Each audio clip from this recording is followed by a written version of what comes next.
மதுரை மாவட்டத்தில் உள்ள பாசன பகுதி நிலங்களில் விவசாயத்திற்காக தேனி வைகை அணையிலிருந்து வினாடிக்கு 400 கன அடி நீர் திறப்பு. தேனி, திண்டுக்கல் மற்றும் மதுரை மாவட்டங்களில் வைகை ஆற்றங்கரையோரங்களில் வசிக்கும் மக்களுக்கு வெள்ள அபாய எச்சரிக்கை. சிலந்தியாறு மேகதாதுவில் தடுப்பணை கட்டுவதற்கு காவிரி ஆணைய கூட்டத்தில் தமிழ்நாடு அரசு கடும் எதிர்ப்பு. காவிரி ஆற்றுப்படுகையில் கொண்டுவரப்படும் சிறிய நீர்ப்பாசன திட்டங்களை ஆணையம் கண்காணிக்க கோரிக்கை.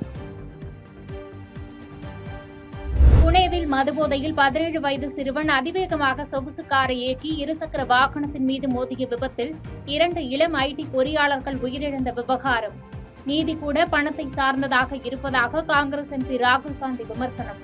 பேருந்து, லாரி, ஆட்டோ ஓட்டுநர்கள் தவறுதலாக விபத்தை ஏற்படுத்தி ஒருவர் உயிரிழக்க நேரிட்டால் அவர்களுக்கு 10 ஆண்டுகள் சிறை தண்டனை விதிக்கப்படுவதாக சுட்டிக்காட்டி விமர்சனம்.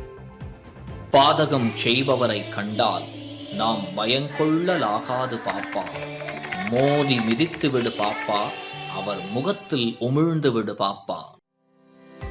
அண்மை செய்திகளை உடனுக்குடன் தெரிந்து கொள்ள இணைந்திருங்கள் இயம்நாடு தொலைக்காட்சியுடன்.